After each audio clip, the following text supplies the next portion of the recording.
পিউ দৌড়ে গিয়ে first aid বক্সটা নিয়ে এসে যা দেখল তাতে তার হাড় হিম হয়ে গেল। যে মেয়েটা এতক্ষণ তার সামনে দাঁড়িয়েছিল সে এখন পাখায় একটা ওড়নার সাথে ঝুলছে, পরনে রক্ত বসন, মাথায় এক গোছা চুলঝুটি করে বাঁধা। দেখেই ভয়ে শিউরে উঠল পিউ। বাবা, আমাদের কি তাহলে সব পরিকল্পনা ব্যর্থ? পিউকে দেখতে পেয়ে পৈশাচিক হাসি নিয়ে এগিয়ে যায় তার দিকে। আয় চল, নিচে মায়ের পুজো সম্পূর্ণ করতে হবে। পিউ কিছু বলার আগেই এক ধারালো অস্ত্র ঢুকে যায় তান্ত্রিকের বুক চিরে। মাটিতে লুটিয়ে পড়ে সে। পিউর রক্ত হিম হয়ে যায়। হঠাৎ চোখ পড়ে আয়নাটার দিকে। রাকা দাঁড়িয়ে হাসছে আর তার হাসিতে আলোকিত হচ্ছে ঘরের সব আসবাবপত্র। দূর থেকে আবার সেই পিয়ানোর সুর ভেসে আসছে। শ্রোতাগণ, অনুগ্রহ করে শুনবেন, কাহিনী জংশনের প্ল্যাটফর্ম সংখ্যা 1 আসছে আমাদের আজকের গল্প। সবাই দয়া করে হেডফোন ব্যবহার করবেন। আপনাদের যাত্রা শুভ হোক।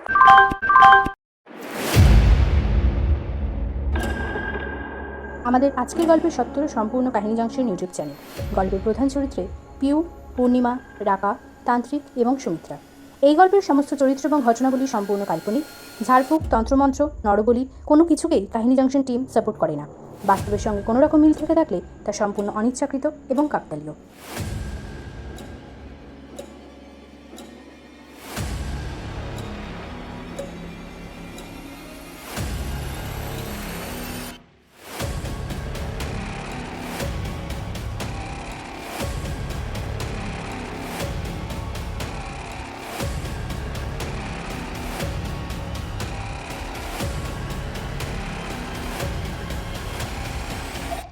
শুরু হচ্ছে গল্প পিউ ও সেই বাড়িটা।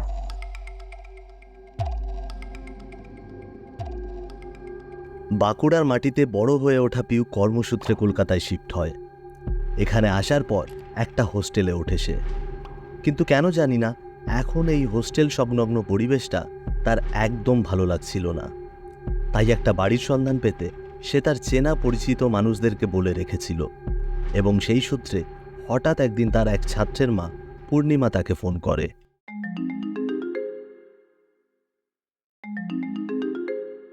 হ্যালো পিউ, কেমন আছো? আমি ভালো আছি কাকিমা, আপনারা কেমন আছেন? আমরা ভালো আছি। শোনো না, তুমি একটা বাড়ি দেখতে বলেছিলে না? খোঁজ পেয়েছি জানো। কি বাড়ির খোঁজ পেয়েছেন? ওফ, আমার যে কি ভালো লাগছে কাকিমা। বাড়িটা কোথায়? বেশি দূরে না, পার্ক স্ট্রিট মেট্রো থেকে নেমে হাঁটা পথ, এই ধরো 5 মিনিট। কাল একবার বাড়িটা দেখে এসো, আমি ঠিকানা দিচ্ছি।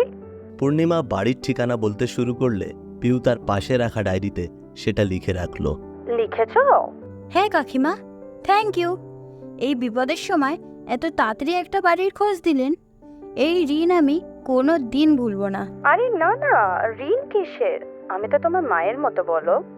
আচ্ছা, আজ রাখি তাহলে। ভালো থেকো, কেমন? হ্যাঁ। ফোনটা কেটে যায়। পিউ পূর্ণিমার দেওয়া নাম্বারে ফোন করলে অপরদিকে এক মহিলা ফোন তোলেন।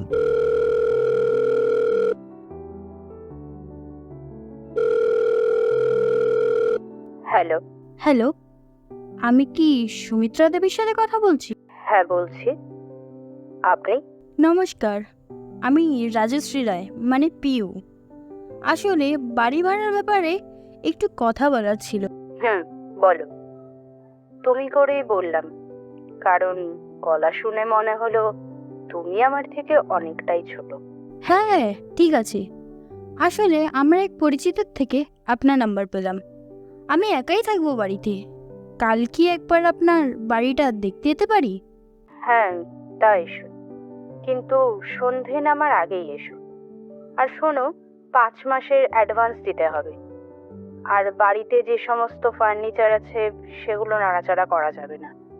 বিছানা, আলমারি সবই আছে।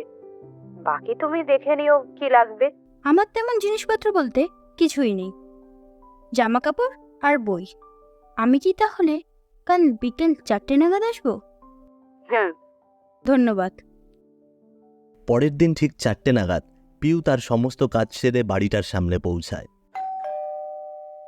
ডোরবেল বাজাতেই পিউ শুনতে পেল একটা মিষ্টি পিয়ানো সুর ভেসে আসছে বাড়ির ভিতর থেকে। দরজা খুলে একজন মধ্যবয়স্ক মহিলা এসে দাঁড়ালেন। নমস্কার কাকিমা, আমি রাজশ্রী রায়, মানে পিউ।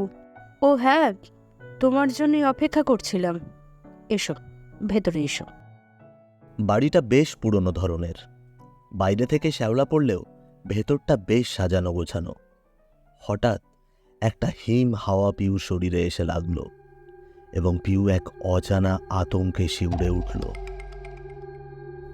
বসো এখানে। সামনের একটা সোফার দিকে আঙুল তোলে সুমিত্রা।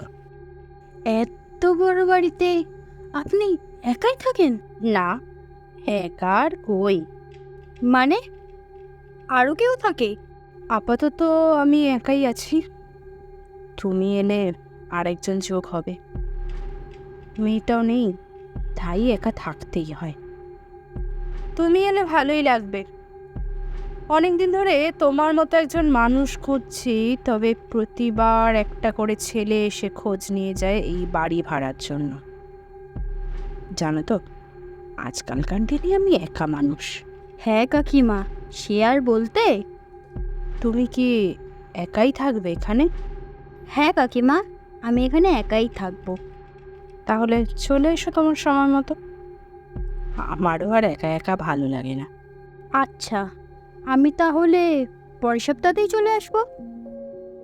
বেরিয়ে যেতে গিয়ে পিউর মনে হলো যে ঘরটায় সে থাকবে সেটা তো একবার দেখা হলো না, এবং খানিকটা সংকোচ নিয়েই সে সুমিত্রা দেবীকে বলে উঠল, কাকিমা, যদি কিছু মনে না করেন, আমি যে ঘরটায় থাকবো সেটা কি একবার দেখতে যেতে পারি? হ্যাঁ বেশ, চলো না।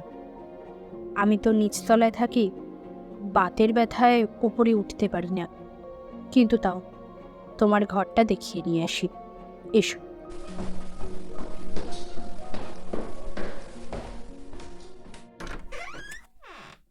ঘরের দরজা এক ধাক্কায় খুলে গেল। একটা হিম হাওয়া ছুঁয়ে দিল পিউকে। ঘরের ভিতরে ঢুকে আলো জ্বেলে দিল সুমিত্রা। ঘরটা অনেক বড়। ঘরের একপাশে যে বিছানাটা রাখা আছে তাতে তিনটে মানুষ অনায়াসে শুয়ে পড়তে পারবে। ঘরের ডান দিকে একটা বারান্দা, বাঁদিকে ঘর সংলগ্ন একটা বাথরুম। তবে যেটা সবচেয়ে বেশি নজর কাড়ল পিউর, সেটা হলো ঘর জুড়ে থাকা একটা পিয়ানো। সেটার দিকে এগিয়ে গিয়ে পিউ যেই ওটা ছুতে গেল, অমনি সুমিত্রা দেবী আচমকা বলে উঠলেন, ওটা ধরো না।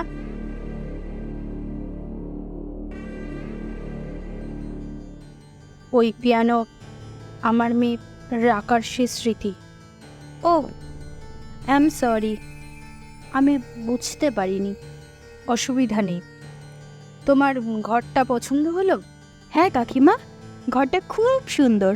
তুমি তাহলে তাড়াতাড়ি চলে এসো, বেশি দেরি করো না। পিউ হাসল। সুমিত্রাকে বিদায় জানিয়ে সে তার অস্থায়ী ঠিকানা গার্লস হোস্টেলে ফিরল। পরের এক সপ্তাহ স্বাভাবিকভাবেই কেটে গেল।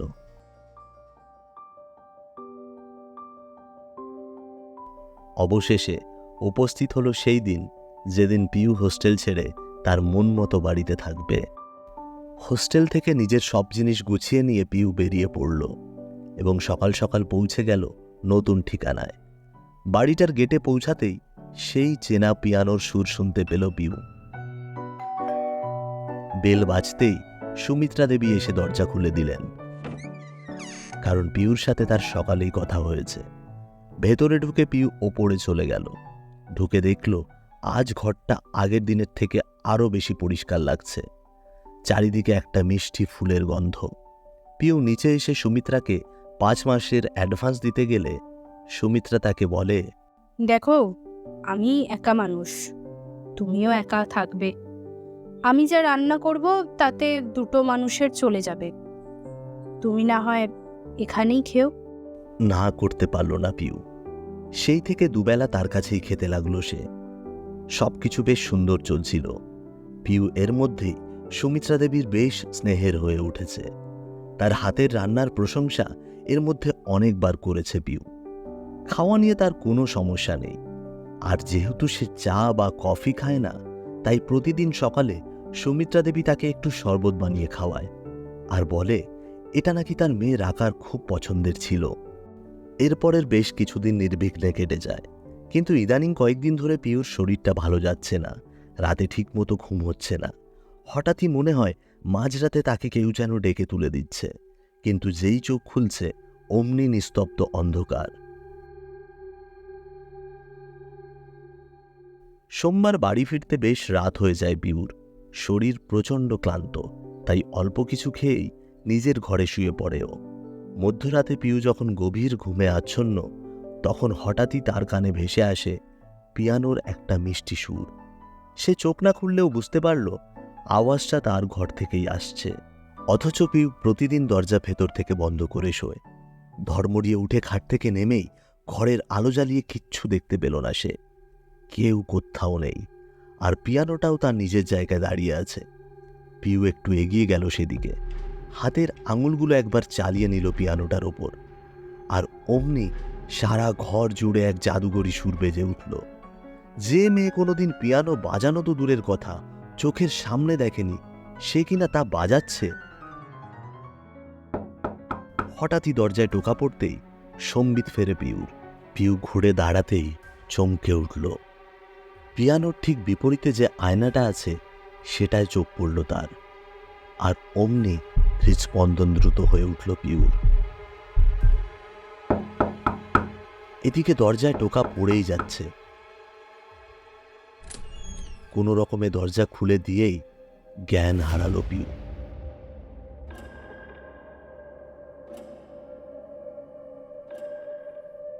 পিউ, তুমি ঠিক আছো? জ্ঞান ফিরতেই আস্তে আস্তে উঠে বসে পিউ। আয়নাটার দিকে হাত দেখিয়ে কাঁপা কাঁপা গলায় বলে ওঠে, কাকিমা, আমি নিজের চোখে দেখেছি। ওই আয়নাতে আমি স্পষ্ট দেখেছি আমার সমবয়সী একটা মেয়েকে। কালো রঙের জামা পরেছিল মেয়েটা, মন মরা হয়ে তাকিয়েছিল আমার দিকে। আমার খুব ভয় করছে কাকিমা। ওরকম কিছু নয়, ওটা তোমার মনের ভুল। তুমি এত ভেবো না মা। এই নাও, এই শরবতটুকু খেয়ে নাও। পিউ সবটুকু শরবত খেয়ে নিয়ে আবার গভীর ঘুমে আচ্ছন্ন হল। ঘরে আবারও বেজে উঠল সেই পিয়ানোর সুর। তবে এবারের সুরটা মিষ্টি নয়, বরং উগ্র। এই সুর বাজাচ্ছে সুমিত্রা। মুখ ফ্যাকাশে, চোখে মুখে তীক্ষ্ণতা, যেন কাউকে বুঝিয়ে দিচ্ছে যা হচ্ছে তা ঠিক হচ্ছে না।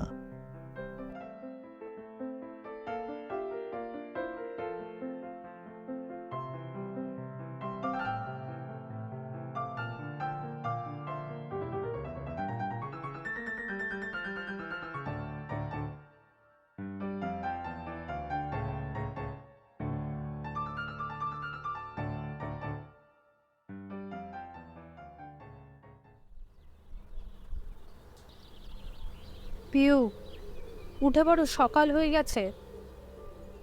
আমার এক দাদা এসেছেন তোমার সাথে দেখা করতে। পিউ উঠে বসে দেখল এক ভদ্রলোক ঘরে ঢুকেছে। তার দৃষ্টি স্থির। খাটের পাশে এসে বসল সে। কেমন আছো মা? আমি ভালো আছি। তা বললে তো হবে না মা। সুমিত্রা আমায় বলেছে তুমি কাল কি যেন অনুভব করেছ, সেটা কি সত্যি?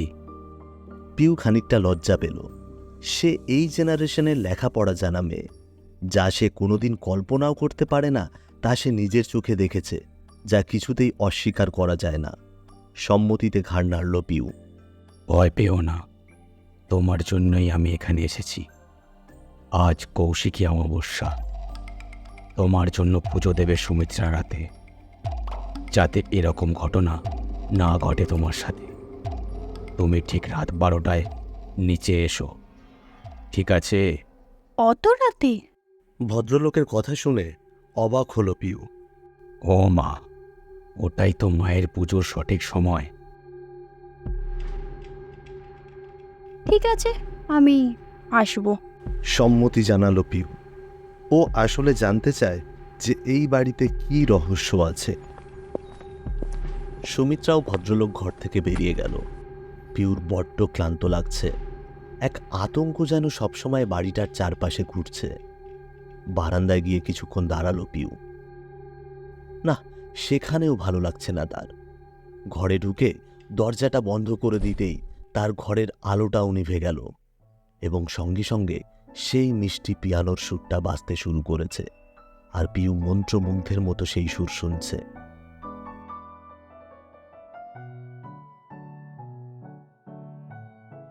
হঠাৎই কোথা থেকে একটা আলো এসে পড়ল পিয়ানোটার ওপর, আর অমনি পিউ দেখতে পেল সেই অবয়ব যাকে সে সেদিন আয়নায় দেখেছিল। ঠিক তার সমবয়সী একটা মেয়ে এক নাগাড়ে পিয়ানোতে মিষ্টি সুর তুলে চলেছে, আর সেই সুরে সম্মোহিত হচ্ছে পিউ। সেদিন সারাটা দিন ঘর থেকে বেরোলো না সে। স্নান খাওয়া কিচ্ছু হলো না তার। শরীরটা অবসন্ন লাগছে, কিছুই করতে ইচ্ছে করছে না।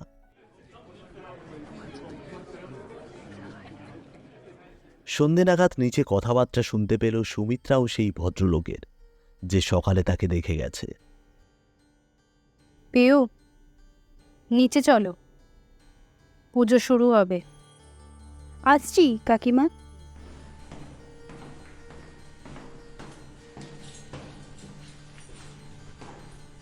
পিউ নিচে এসে কাঠের পুতুলের মতো বসল। সামনে সকালের দেখা সেই ভদ্রলোক। পিউর গলায় একটা লাল জবার মালা পরিয়ে দিলেন তিনি, এবং সামনে রাখা একটা বাক্স থেকে ছাই নিয়ে কপালে টিপ পরিয়ে দিলেন। পিউ যেন একটা ঘোরের মধ্যে রয়েছে। সুমিত্রা জানে পিউর শরীরেও রাখার রক্ত আছে। সে প্রতিদিন শরবতে একটু একটু করে রাখার রক্ত মিশিয়েছে। পিউর শরীর যদি একবার মায়ের কাছে সমর্পণ করা যায়, তাহলে সুমিত্রা আরও বেশি শক্তিশালী হয়ে উঠবে। সুমিত্রা এবার খিলখিলিয়ে হেসে উঠল, আর সে হাসি প্রতিধ্বনিত হলো সারা বাড়িতে। আর সেই মুহূর্তে সবাইকে চমকে দিয়ে একটা ধারালো ছুরির কোপ পড়ল সুমিত্রার গলায়। রক্তে ভেসে গেল চারিপাশ। সুমিত্রা যন্ত্রণায় ছটফট করতে করতে মাটিতে লুটিয়ে পড়লেন এবং শেষে প্রাণ ত্যাগ করলেন।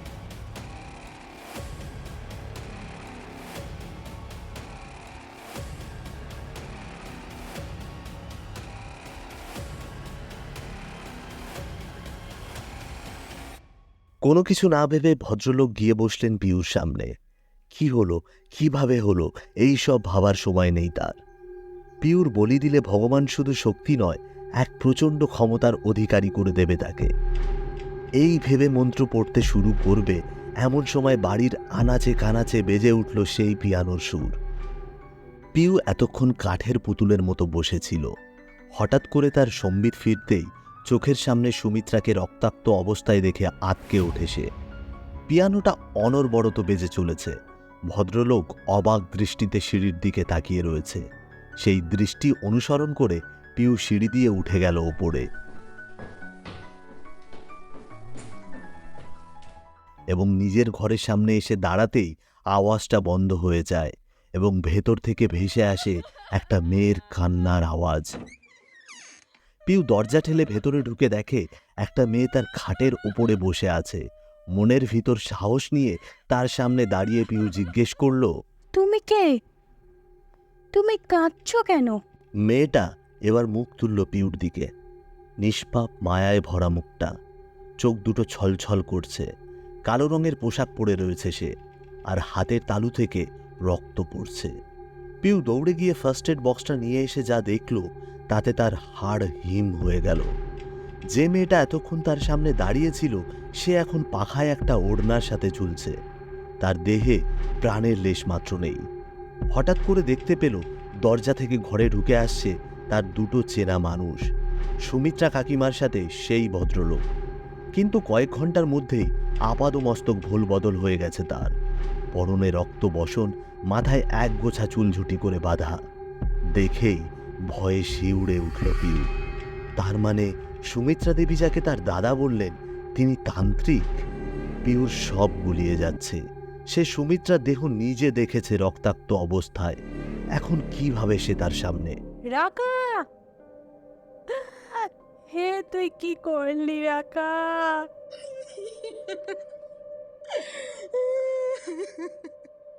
বাবা, বাবা, আমাদের কি তাহলে সব পরিকল্পনা ব্যর্থ?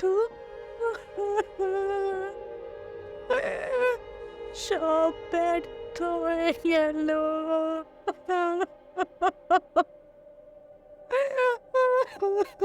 কিছু ব্যর্থ হয়নি। তোর মেয়ের শরীরের রক্ত যদি এখন শয়তানের খুলিতে লাগানো যায় তাহলে তুই শক্তি পাবি, আর সেই রক্ত যদি পরে এক ফোঁটাও অন্য কোনো মেয়ের শরীরে প্রবেশ করানো যায় তাহলেও মা সেই রক্ত গ্রহণ করবে। শুধু তোর মেয়ের দেহটাকে নষ্ট হতে দেওয়া যাবে না। শোন, ওর হাত কেটে একটু রক্ত নিয়ে নে, আর বাকি শরীরটা তোর বাড়ির পিছনের বাগানে পুঁতে দে। এরপর অন্য একটা মেয়েকে একটু একটু করে ওর রক্ত পান করালেই হবে। সেই মেয়েই তোর মেয়ের অসম্পূর্ণ কাজ সম্পূর্ণ করবে। সবটা পিউ ওর চোখের সামনে দেখতে পাচ্ছে, বা কেউ যেন ওকে দেখাচ্ছে। হঠাৎ ঘরে আবার সেই পিয়ানোর আওয়াজ শোনা যাচ্ছে। আলো পড়ল পিয়ানোটার ওপর। পিউ আবার দেখতে পেল রাকাকে। তার আঙুলগুলো নেচে বেড়াচ্ছে পিয়ানোটার ওপর। মনে সাহস নিয়ে কাঁপা কাঁপা গলায় পিউ বলে ওঠে, রাকা, এসব কি হচ্ছে রাকা? আওয়াজ থেমে গেল। রাকা এসে দাঁড়ালো পিউর সামনে। এক অভিব্যক্তিহীন মুখে বলতে শুরু করলো, আমার মা আমাকে ব্যবহার করে গেছে নিজের তন্ত্র সাধনার লাভের জন্য। মা আমায় বলি দিয়ে পৃথিবীর সব শক্তি নিজের হাতের মুঠোয় পেতে চেয়েছিল। এই যে আমার হাতের কাটা অংশটা দেখছো, এটা তারই পরিণাম। কিন্তু আমার স্বেচ্ছায় মৃত্যু তাতে ব্যাঘাত ঘটায়, আর সেই কারণেই মা এই বাড়ি ভাড়া দেওয়ার পরিকল্পনা করে, যাতে আমারই মতো কোনো মেয়ে এসে এখানে থাকে আর মা তাকে ভগবানের কাছে বলি দিতে পারে, আর হাতের সামনে সেই সুযোগ পেয়েও যায় যখন তুমি মায়ের সাথে দেখা করতে আসো।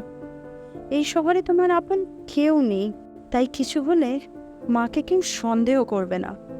এদিকে অমাবস্যা এগিয়ে এসছিল, আর এর পরের ঘটনা তো তুমি সব জানোই। তোমাকে রোজ একটু একটু শরবতের সাথে মিশিয়ে আমার রক্ত পান করিয়েছে, যাতে তুমি আর বলি দিয়ে ভগবান প্রসন্ন হয় আর আমার মা তার ক্ষমতা লাভ করে। আচ্ছা, তুমি বলো, ঠাকুর কি কখনো কারণ সন্তানের রক্তে প্রসন্ন হয়? এত নিষ্ঠুর সে? রাকার কথা শেষ হতে না হতেই হঠাৎ দরজা ঠেলে সেই তান্ত্রিক ঢুকলো ঘরে।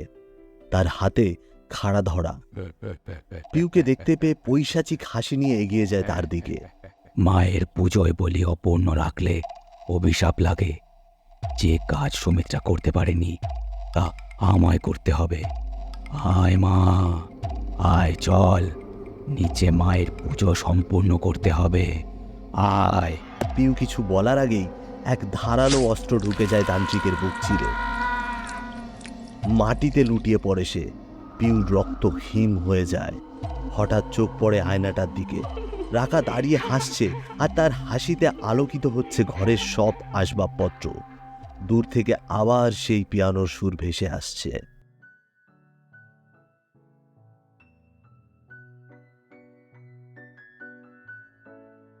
ভালো থেকো পিউ। যে জীবনটা আমার বাকি ছিল সেটা এবার আমি তোমার মধ্যে দিয়ে বাঁচব। ভালো থেকো তুমি। রাকার অবয়ব মিলিয়ে গেল হাওয়ার সাথে।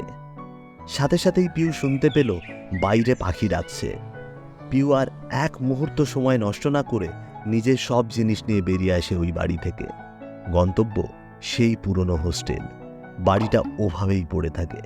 তবে সেদিন আসার আগে সেই তান্ত্রিক এবং সুমিত্রার পূজিত মরার খুলিটাকে জ্বলন্ত অগ্নিকুণ্ডে ফেলে দিয়ে এসেছিল, এবং সেই মুহূর্তে তাদের নশ্বর দেহ দুটো অগ্নিগ্রাস করেছিল। পিউ তারপর থেকে সারা জীবন নিজের ভিতর আরও একটা জীবনকে আশ্রয় দিয়েছিল, আর সেটা হলো রাকা। মেয়েটা যাওয়ার আগে তার জীবনটা বাঁচিয়ে দিয়ে গেছে।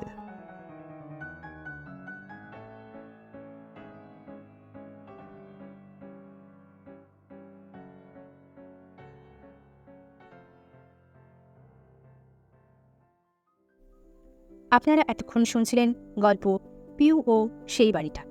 গল্প পাঠে এবং গল্পের সূত্রধার প্রসেন সরকার, পিউয়ের চরিত্রে সঙ্গীতা সামন্ত, পূর্ণিমা ও রাকার চরিত্রে শ্রীলয়া ঘোষ, তান্ত্রিকের চরিত্রে কৌশিক ফ্রম কুটুন্স অ্যানিমেশন, সুমিত্রার চরিত্রে এবং গল্পের লেখিকা আমি Sriparna Roychowdhury. Sound editing, mixing এবং সমগ্র পর্ব পরিচালনায় প্রসেন সরকার। গ্রাফিক্স ডিজাইন শ্রীপর্ণা রায়চৌধুরী ও প্রসেন সরকার। আবারও একটি নতুন গল্প নিয়ে কাহিনী জংশন আসবে খুব তাড়াতাড়ি। সবাই শুনতে থাকুন, পাশে থাকুন।